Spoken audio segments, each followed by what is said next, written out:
kawan. At yung kanilang duties at saka responsibilities ay mutual.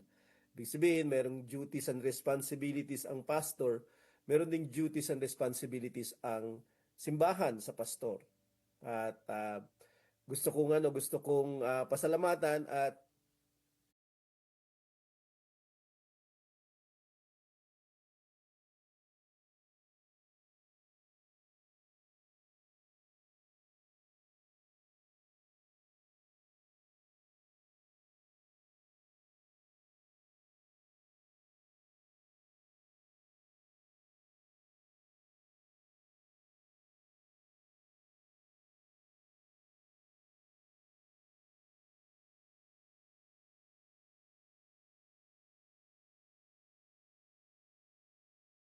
uh, i-acknowledge yung presence ng ating chairman ng Christ Life Philippines, si Pastor Alvin. Salamat, Pastor Alvin, sa iyong presensya sa Quezon City CLA. At sino pa mang kasama mo na pastor din, maaaring si Pastor Joseph at iba pa. So, ito po yung ating pag-uusapan, Divine Calling, the Mutual Duties of the Shepherd and the Flock. Pag-uusapan natin dito yung pagkatawag ng isang pastor, yung responsibilidad ng pastor sa simbahan at yung responsibilidad ng simbahan sa pastor. Sa Jeremiah 3 verse 15, "And I will give you shepherds," sabi ni God, "after my own heart, who will feed you with knowledge and understanding." Ako ay magbibigay. So, ito ay mga shepherds ng God. Siya mismo yung magbibigay ng shepherds. Galing sa kanya yung shepherd. At pwedeng magnasa, pwedeng maging objective, o kaya naman pwedeng maging layunin ng isang kapatid yung pagiging pastor, pero it is the Lord who gives the calling. Siya yung nagbibigay. Okay, sabi niya, after my own heart. Okay, so paano ba yung Panginoon yung puso niya? Siya din kasi ay pastor, ang Panginoon. Tinawag niya yung sarili niyang the great shepherd, lalo na ang Panginoong Hesus. At ganun yung ibibigay niyang pastor sa atin kung paano niya tayo pinapastoran. Okay? Ibig sabihin kung paano niya tayo inaalagaan, kung paano niya tayo pinoproteksyonan, kung paano niya tayo inililigtas, kung paano niya tayo pinapakain at iba pa. At sabi niya dito, the pastors that he will give sa flock niya, sa kanyang simbahan ay magpapakain ng kaalaman at kaunawaan, knowledge and understanding. Ito po yung pangunahin na gawain ng pastor. Okay, yung pagkatawag ng pastor ay mahalaga. Bakit? Kasi maggagaling sa sasabihin niya, manggagaling sa kanyang ituturo. Okay, obviously sa salita ng Panginoon, kung paano niya ito i-expound, i-explain, ituro, di ba? Ay magkakaroon ng knowledge at saka understanding yung mga makikinig. At ito yung basic na pagkain ng tupa. That is why, napakahalaga na nasa meeting, napakahalaga na nasa mga pagtitipon na nakakarinig ng mga pangangaral, nakakarinig ng mga pagtuturo ng isang pastor. Ang isang tinatawag na Christian o sheep, dapat nandun siya sa kawan na together with the other sheep ay makikinig sila ng mga kaunawaan at mga kaalaman from shepherds after God's own heart, at gift ni God yun sa kanyang kawan, because He will give shepherds, okay, to feed the flock with knowledge and understanding. So, mahalaga yung pagkatawag ng pastor, at ito ay ang Diyos mismo yung nagdi-decide. At bawat kawan ay merong isang pastor, bawat kawan ay merong isa na magli-lead. Eventually, ang pastor ay hindi lamang siya magpapakain, magbibigay siya ng leadership, magbibigay siya ng direksyon, magbibigay siya ng encouragement, hindi lamang siya teaching, hindi lamang siya feeding. So 1 Timothy 3 verse 1, the saying is trustworthy, sabi niya, if anyone aspires to the office of overseer, he desires a noble task. He desires a good work. Okay, kapag ginugusto ng isang kapatid, 'di ba? At in this case ay brother, 'di ba? Na maging overseer. tagapangasiwa ng simbahan. At episkopos yung tawag diyan, na ang ibig sabihin ay ruling and leading. Yan yung ginagawa ng isang overseer. At ito yung pastor din. He desires a noble task. 'Di ba? So, may mga kapatid na nagdi-desire na mag-lead, nagdi-desire mula sa Panginoon, na binibigyan sila nitong desire na ito by the Holy Spirit, na matulungan yung leadership, yung administration, yung mabigyan ng direction na maganda ang simbahan. At ito daw ay mabuting desire. So pwede nating i-desire, okay, ito. Pero not necessarily kapag dinidesire natin ay meron na tayo, di ba? Kasi it is the Lord who will give, okay, itong office na ito, itong gifting na ito. Kasi it's a gift. Okay, hindi lamang something to be desired and then you have it. Okay, kundi it is a gift from God, at even the desiring ay sa palagay ko inuudyukan ng Panginoon sa mga puso, kung bakit ginugusto ng mga kapatid to rule and to lead and to oversee, okay, the flock. Sa 1 Peter 5 verse 1, I exhort the elders. At the Apostle Peter was talking about the pastors dito. Pero tinawag niya silang mga matatanda or elders. Hindi lamang sila matatanda by age, subalit sila ay matagal na naglalakad sa pananampalataya. Matagal na silang sumusunod sa Panginoon. At therefore, sila ay tumanda na sa pagsunod. Elders na sila. Siyempre, it comes with age din at the same time. Kasi 'di ba kapag merong nag-age yung tao, meron na siyang experience, pero kapag matagal ka rin sa Panginoon, magkakaroon ka din ng experience. So, it doesn't really matter kung yung pastor ay matanda sa edad, pero ang mahalaga, ang nagmamatter ay dapat siya ay matagal na sumusunod sa Panginoon. So sabi niya dito, I exhort the elders. Hinihikayat ko ang mga matatanda or yung mga pastors as a fellow elder and a witness of the sufferings of Christ. Kasama ninyo din akong matanda, sabi ni Peter. Kasi sila yung mga nauna, 'di ba? At ako din ay saksi, 'di ba? Sabi niya ng mga paghihirap ng Kristo as well as a partaker in the glory that is going to be revealed. Ako din ay magiging kabahagi ng kaluwalhatian na mahahayag kasi siya ay ligtas, 'di ba? Pero siya ay elder. At among the elders, okay, ay nagiging pastor yung iba. Hindi lahat ng elders tumagal na sa simbahan, naging experienced ministers na sila ng simbahan, ay magiging pastor. Pero, a pastor must be an elder. Kinakailangan ang mga pastor ay elder, pero hindi lahat ng mga elders ay pastors. Okay? So, ang mga elders na kanyang hinihikayat dito ay mga pastors eventually. Verses 2 and 3, shepherd the flock of God. Okay? So, yan yung pangunahing ginagawa ng mga matatanda, yung mga core group, 'di ba? Yung mga pinuno ng church natin. They shepherd the flock of God, o yung simbahan kanilang pinapastulan. Exercising oversight. Overseer sila, 'di ba? Giving direction, giving ruling and giving direction. Yun yung ibig sabihin ng oversight. Pero sabi niya, not under compulsion, hindi dahil sa kailangan, but willingly. Kundi ikaw ay masaya, di ba? Hindi ka napipilitan, kundi ikaw ay masaya as God would have you. Di ba? Katulad lang ng ginugusto ng Panginoon na ikaw ay naglilingkod na masaya at hindi napipilitan. Ganon din yung mga pastor, di ba? Dapat meron silang kasayahan sa paglilingkod. Hindi lamang sa dahil tayo ay napipilitan. Not for shameful gain, but eagerly. Okay? So, masaya din. Pumapayag at masaya, hindi dahil lang sa mayroong pakinabang. Okay? So, kundi gusto talaga natin na maglingkod. Gusto talaga natin ng gawain ng pagpapastor. Ng ruling, ng giving direction, ng teaching. Not domineering, di ba? Hindi natin ginagawang Panginoon yung mga sarili natin, being shepherd of the church over those in your charge.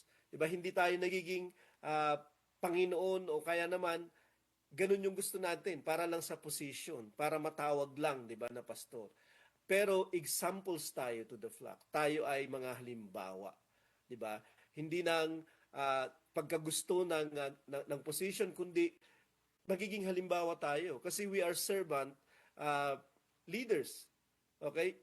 Because we lead by examples. So, ito yung ilang mga verses tungkol sa pagiging pastor sa Bible. Mahalaga siyang gawain, mahalaga siyang pagkatawag, at uh, mahalaga na mayroon ang bawat simbahan ng pastor. Mahalaga yon. Shepherd's duties to the church. Okay, ito yung mga tungkulin, gawain ng isang pastol sa kanyang simbahan. Katulad ng alam natin kanina, nagpapakain siya, di ba? Ng kaalaman, ng kaunawaan. Nung tinawag na pastor na apostol si Pedro, syempre siya ay pumalpak, di ba? Siya ay nagtatwa sa ating Panginoon ng 3 beses. At umalis na siya, iniwan niya ang Panginoon. At nung nabuhay ulit ang Panginoon mula dun sa kamatayan sa krus, ay binalikin niya si Pedro. At dito ay kanyang pinakain si Pedro. Kasi bumalik na si Pedro dito sa pangingisda. Okay? At tila bago wala siyang nakuha. Wala siyang nahuli.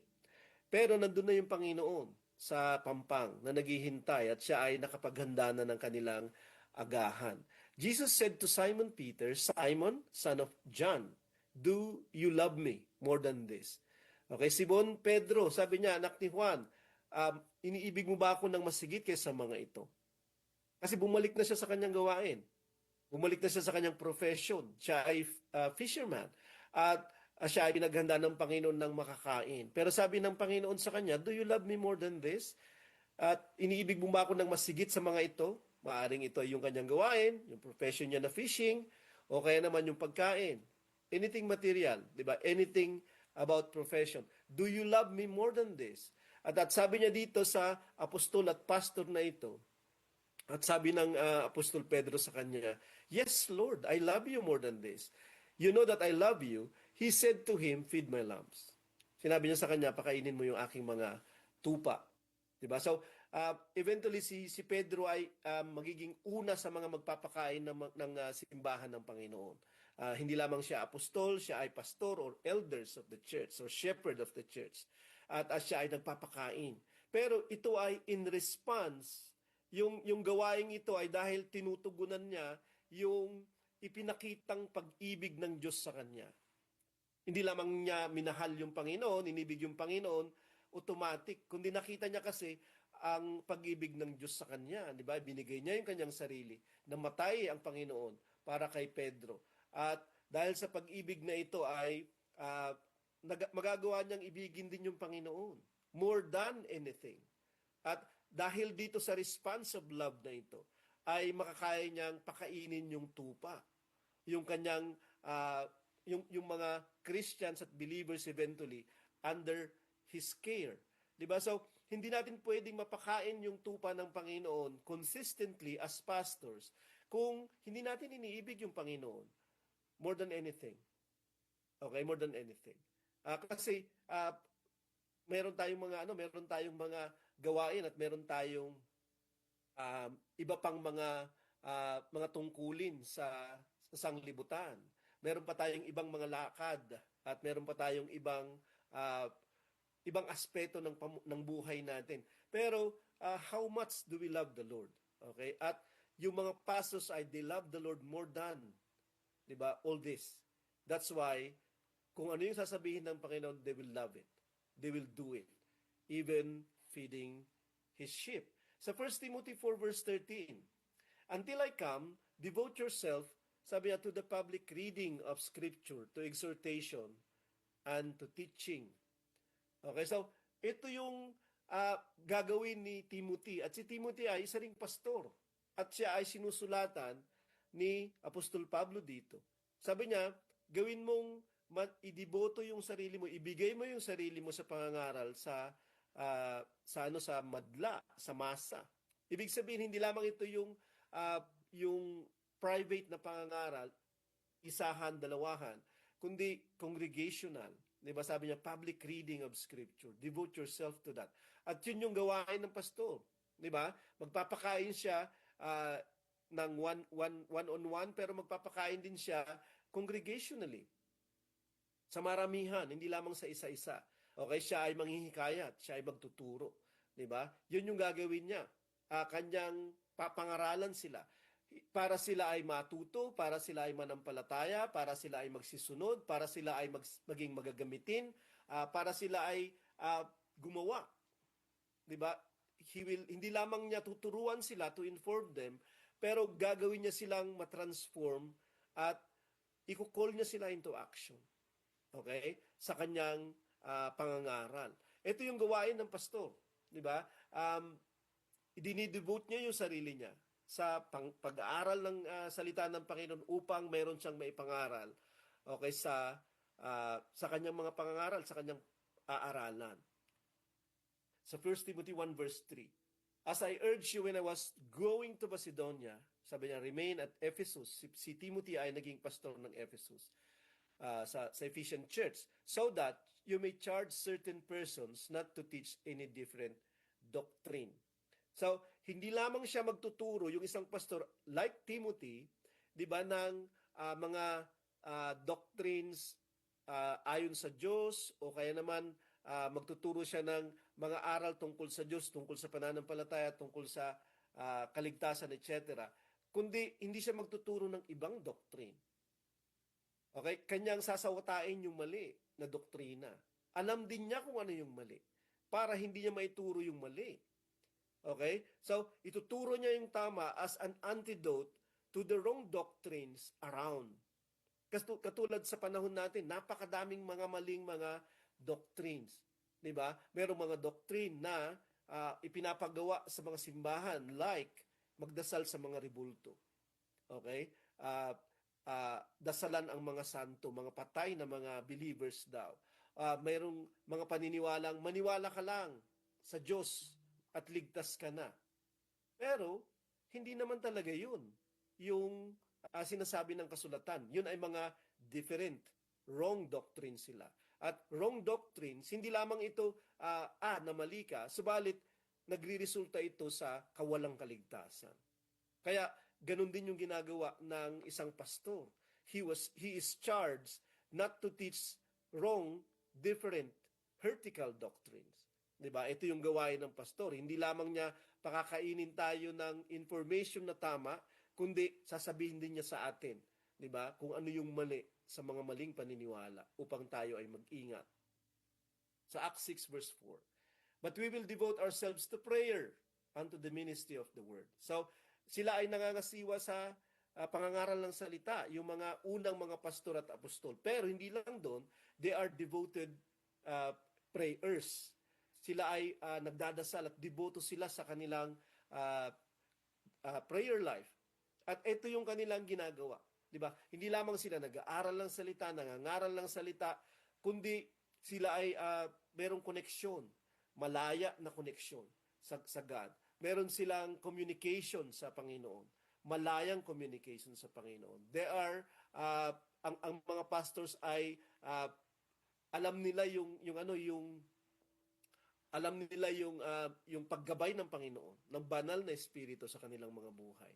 At meron silang malaya at madali, okay, na pagkarinig sa Panginoon, sa direksyon ng Panginoon, sa pagtuturo ng Panginoon. Sila ay sensitive, okay, sa moving ng Holy Spirit, sa leading ng Holy Spirit. Why? Because yung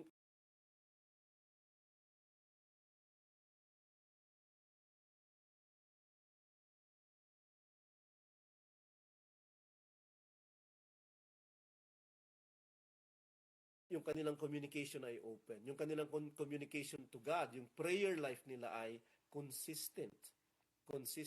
Pero hindi lamang sila devoted sa prayer about themselves and about their ministries. They are also devoting themselves to prayers for others. Okay? Pinagdadasal din nila yung mga members. Pinagdadasal nila yung kawan. Pinagdadasal nila yung mga members, yung bawat sheep kung kinakailangan, lalong-lalo na yung mga may pangangailangan. Pero ganun din yung mga wala, upang magpatuloy silang maging mga healthy at therefore hindi sila mag-create ng problems o kaya naman maging mas malaking tulong sila. Okay? Pinagpipray nila yung present, pinagpipray nila yung future. Ipinagpipray nila yung mga bago, pinagpipray nila yung mga matatagal ng mga members ng simbahan. Ipinagpipray nila in general yung leading, uh, yung direksyon na pupuntahan at yun yung gawain ng isang pastor. So, makakaasa ka na mayroong nagdadasal sa iyo, and that is your pastor. Sa Acts 20 verse 28 to 29. Ano pa yung responsibilities, tasks ng isang pastor? Pay careful attention to yourselves and to all the flock. Okay? Sabi niya, ikaw ay magbigay tuon sa sarili mo at sa buong kawan. Ibig sabihin, alagaan mo, ingatan mo yung sarili mo upang maingatan mo yung kawan bilang pastor. Kasi Paul was talking about the overseers again, episcopus, di ba?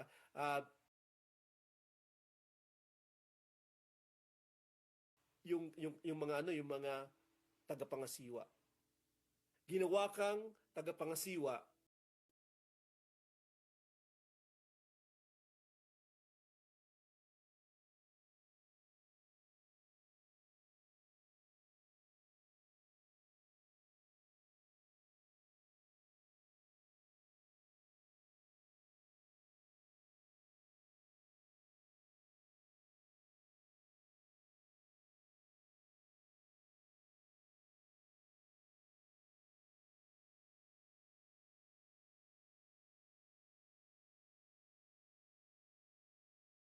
or overseers ng Holy Spirit. Okay? Kanina, ang nagbibigay ay ang Diyos ng mga pastor. Pero ngayon, ang nagtatalaga sa kanila ay yung banal na Espiritu kasi siya yung nagbibigay ng katawagan o calling to care for the church upang ingatan, pagmalasakitan yung simbahan ng Diyos. Ito yung kanilang gawain. Okay? Paano nila ginagawa ito bukod dun sa pagtuturo? Sabi niya, which he obtained with his own blood. I know that after my departure, fierce wolves will come in among you, not sparing the flock. Okay, so kanilang pinoproteksyonan, dinidepensahan yung simbahan. Okay, sa mga lobo, mga ano to, mga tao na merong mga daladalang maling doctrine, mga tao na merong hindi mabuting intensyon. Okay, o kaya naman sila ay hindi para sa pagkakaisa, kundi para sa division.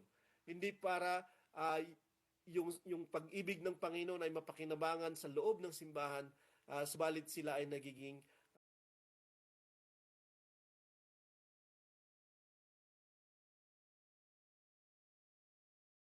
uh, problematic, okay, sa ibang mga tao.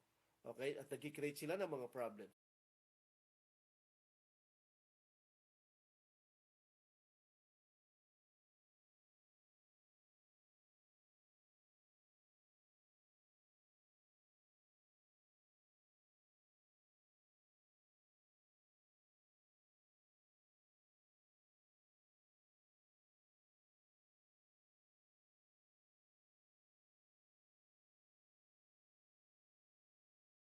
At ito ay gawain ng isang overseer, episcopus.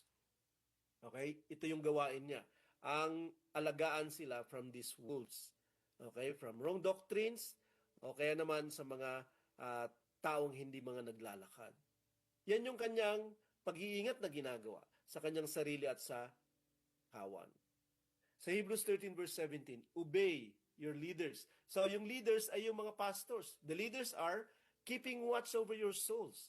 Kasi kanyang iniingatan yung inyong mga binabantayan niya yung mga kaluluwa ninyo by prayers, di ba? O kaya naman ginugusto niya na ikaw ay nasa meeting, ginugusto niya na ikaw ay nagdadasal, ikaw ay babasa ng Bible mo ay kasi gusto niya maingatan yung kaluluwa mo. 'Di ba? Ang mga meetings ay once a week or twice a week lang. Pero once a week lang na nakikita natin yung pastor natin madalas. 'Di ba? Lalo na kapag wala naman tayong communication during the week sa kanila. Matawag sa atin, siya yung nagtatalaga sa atin ng banal na spirito dito sa overseeing at pastoring. 'Di ba, na gawain. At tayo magiging mabuting halimbawa kasi susunod tayo sa nagtalaga sa atin. 'Di ba? So, at itong pagkatawag na ito ay makikita, 'di ba, sa mga kapatid kapag sila ay patungo na dito sa position na ito eventually. So yan yung shepherd's duties to the church. Kaya naman yung kabaliktaran, church's duties to the shepherd. Ano naman yung iyong tungkulin para sa pastor mo? Okay, hindi natin palaging pinag-uusapan ito kasi we don't need, 'di ba, na itaas yung sino mang tao kundi ang Panginoong Hesus sa gitna natin. Kaya lang itong mga pagkatawag na ito ay galing sa Panginoon at kapag pinag-uusapan natin siya at naiintindihan natin siya, naiintindihan natin yung giftings na binibigay ng Panginoon sa kanyang simbahan. So meron tayong responsibility sa pastor natin. Sa Hebrews 13 verse 17 kanina, nabasa na natin ito yata kanina. Obey your leaders and submit to them. Diba? So, obey your leaders and submit to them. Sumunod tayo sa mga pastor natin at magpasakop tayo sa kanila. Dahil sila ay nagtuturo sa atin ng matuwid. Sila ay nagtuturo sa atin ng salita ng Panginoon. Diba? Hindi lang natin sinusunod yung mga pastors natin kapag sinusunod natin yung kanilang mga aral, sinusunod natin yung Panginoon kasi ang salita ng Panginoon yung kanilang pinapangaral sa atin. Sila yung nagbabantay sa ating mga kaluluwa. At kapag, sabi niya dito, gagawin nila ito ng may joy, ng may kagalakan, at hindi ng kabigatan, ay sabi niya, mapapakinabangan ninyo. So, our obedience at submission sa kanila, di ba, ay yung paglalakad ng maayos. Okay? Maglakad ka lang ng maayos, napakalaki na ng tulong mo sa pastor mo. Okay? Napakalaki at ito'y gawain natin at task natin. 'Di ba? Na i-obey natin yung sinasabi nila. Hindi lamang yung sinasabi nila na mali, kundi yung sinasabi nila na sinasabi ng Panginoon. I-obey natin yung kanilang katuruan. Kasi ito ay knowledge and understanding from the Word of God and from God Himself. 'Di ba? At tayo nagpapasakop hindi lamang sa kanila, kundi dun sa nagsalita na itinuturo nila. At gawin natin silang masaya. 'Di ba? Kasi tayo ay obedient. 'Di ba? Sa kanilang leading, sa kanilang direksyon, sa kanilang teaching. Ano pa yung gawain mo sa pastor mo? 1 Thessalonians 5 verses 12 to 13. Sabi dito, respect those who labor among you and are over you in the Lord. 'Di ba? Atin silang igalang ang mga nagpapagal sa gitna natin. At sila ay gumagawa sa Panginoon, admonish you, yung mga nagtuturo sa iyo, yung mga nagpapaalaala sa iyo, to esteem them very highly in love because of their work. 'Di ba? So, di lamang respect them, kundi mahalin sila ng mataas na uri. Kasi bakit? Dahil sa kanilang ginagawa. Kasi yung ginagawa nila ay para sa iyong kapakanan, para sa iyong kaayusan, para sa iyong kaligtasan. Okay, kapag susunod ka sa kanilang direksyon, sa kanilang pangangaral. So, esteem them highly. Tingnan natin silang mataas. Hindi dahil sa gusto nating itaas yung kahit sino mang tao. At obviously, kapag pastor na galing sa Panginoon yan, ayaw niya ng ganoon. Ayaw niya na tinataas siya. Diba? Pero, yun yung ating pagtingin sa kanila. Kasi ginagalang natin sila. Diba? Dahil sa kanilang ginagawa, dahil sa pagkatawag na galing sa Panginoon, at dahil sa pag-labor na ginagawa nila. At minsan, nabuburn out ang mga pastors dahil sa laboring at saka sa work na ginagawa nila. Minsan, nagsasuffer. Diba? Hindi lamang yung kanilang family, nagsasuffer yung kanilang health. Okay? Kung sila ay maraming mga iniistima na mga kalagayan at gawain sa loob ng simbahan. At yung iyong tulong ay malaki. Okay? At para itong mga pastors na to ay magawa nila yung kanilang ginagawa ng maayos, madali, at pagpapala sa ating lahat. Respect and esteem them very highly in love. 1 Timothy 5 verse 17. Let the elders who rule well be considered worthy of double honor. Okay? Yung siya, double honor, dalawang karangalan, parang i-honor sila ng double sa kanilang ginagawa.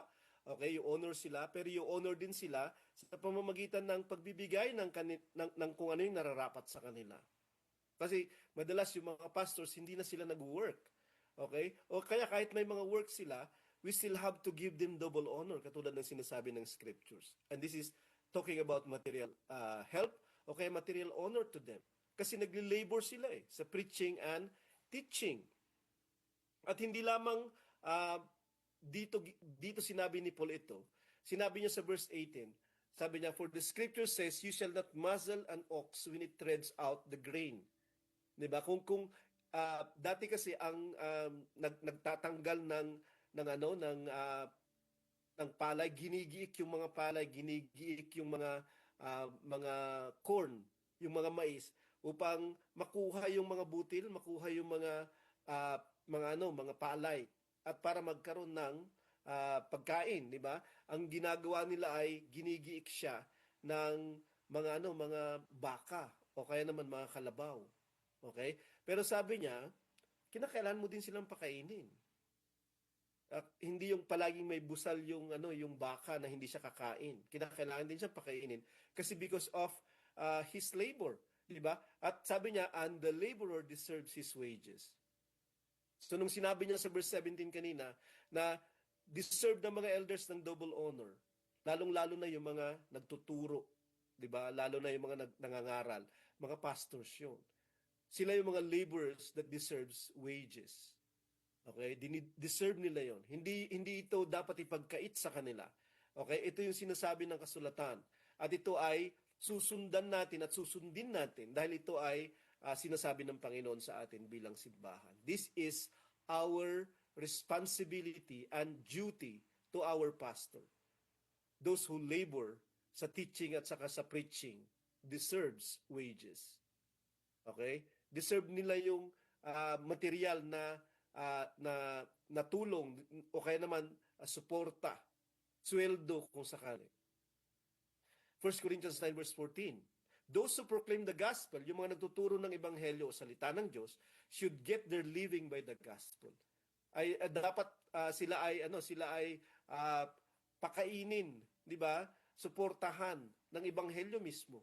Ibig sabihin, yung kanilang ginagawa dapat mayroong suporta, meron silang hindi naman bayad dahil yun ay profession. Pero you can see it like that, 'di ba? Kasi tinawag ding wages o bayad o salary, 'di ba? Yung kinakailangan sa laborer. Pero sabi dito, kinakailangan na mabuhay sa ebanghelyo yung nangangaral ng ebanghelyo. Galatians 6 verse 6. Let the one who is taught the word, yung mga nagtuturo ng salita, share all good things with the one who teaches. Or yung mga tinuturuan ng salita ay kinakailangan magbahagi siya ng lahat ng mabubuti sa mga nagtuturo ng salita. So kapag tinuturuan ka ng salita, yung nagtuturo ay dapat bahaginan mo ng lahat ng mabubuting meron ka. Diba? Kaya nga may mga offerings sa mga pastors sa mga churches o kaya naman may mga wages sila kung sakali. Kasi nakalagay sa scriptures yun. Sa Hebrews 13 verse 7, isa pang gawain natin at task ng ng church sa kanyang pastor.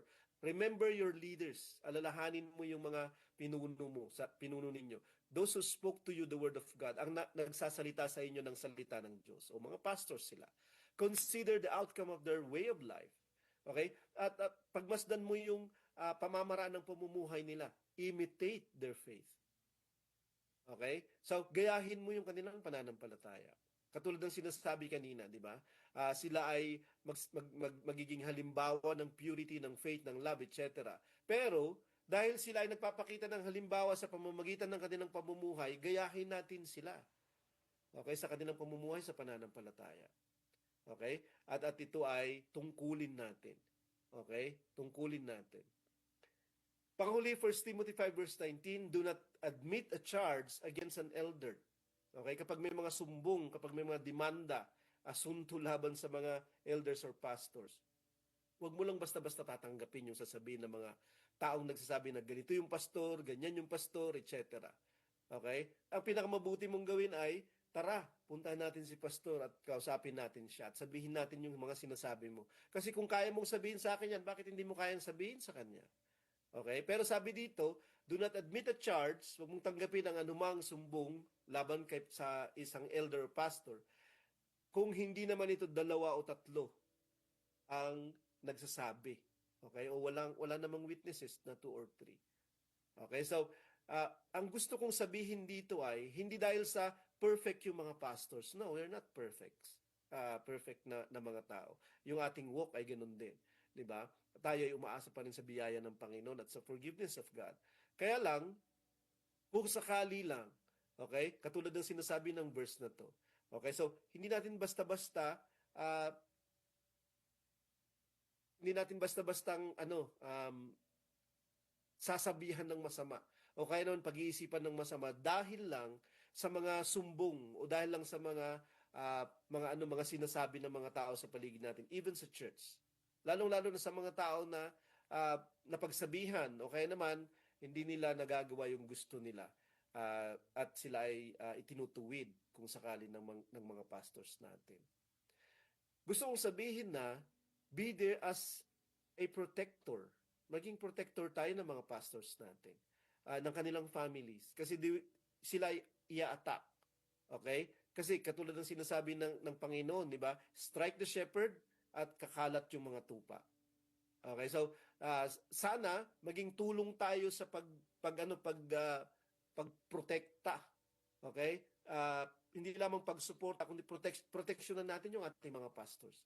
Laban sa mga kung ano-ano mga sinasabi ng mga tao laban sa kanila or even lalong-lalo na sa kanilang uh, mga pamilya kung sila ay mga pamilyado. Okay? So, tayo ay nandyan at yun yung ating mga tungkulin. Kung may mga iba pang tungkulin, gawin natin yung mga tungkuling ito. Okay? Para sa kapakanan ng mga pinuno at mga pastors natin. Um, sa churches natin.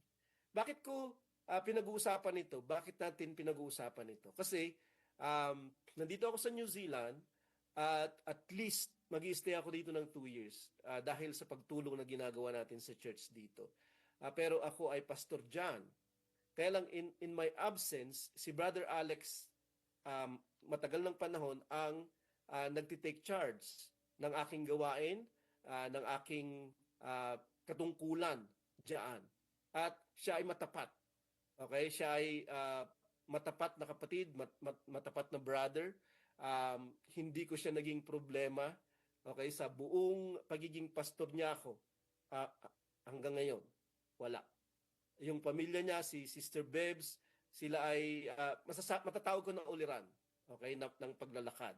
Hindi ko sinasabi na sila ay hindi nagka-problema, siguro meron din. Kaya lang hindi sila kailanman nagbigay ng problema sa akin.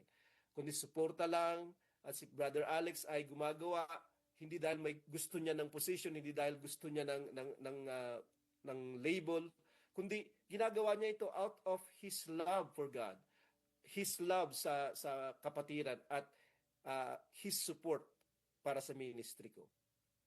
At dahil in my absence, kinakailangan ng pastor. 'Di ba? Lalong-lalo na may mga problems o baka magkaroon pa ng iba pang problema sa future. Ako ay nakipag-usap sa council, kinausap din ako ng council, binigyan nila ako ng payo, kaya nandyan si Pastor Alvin.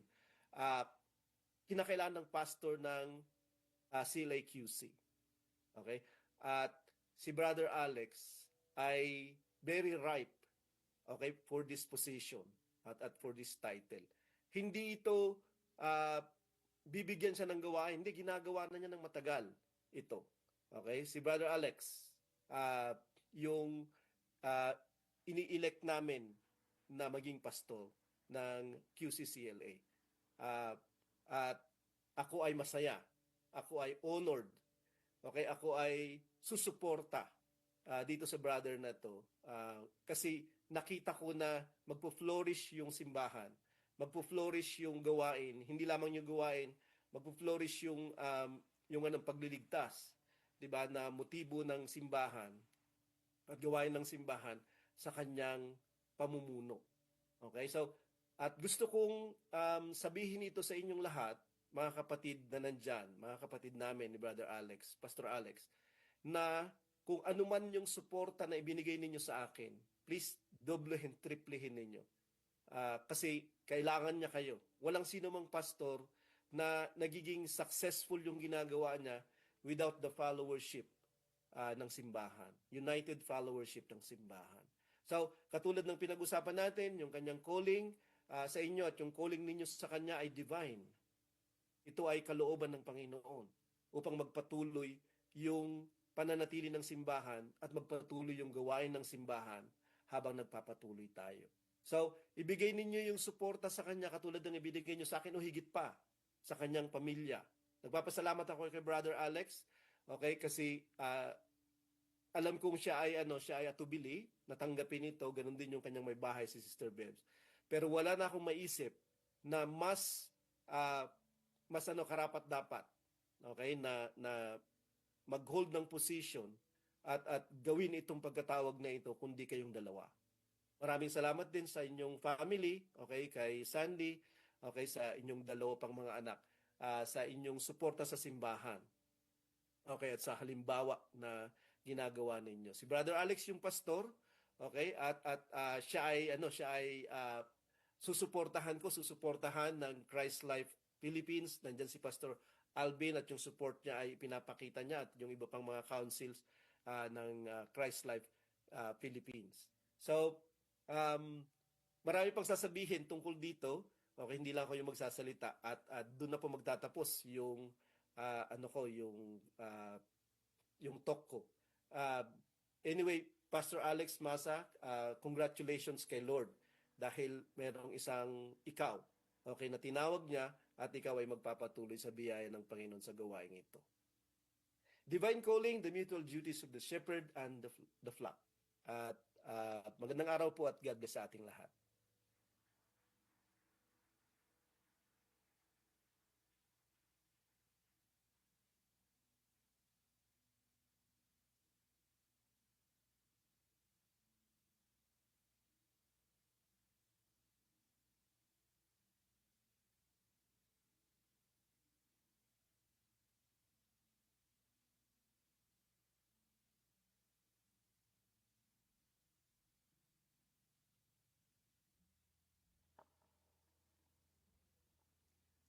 Okay, congratulations kay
sabay-sabay nating awitin yung ating communion song.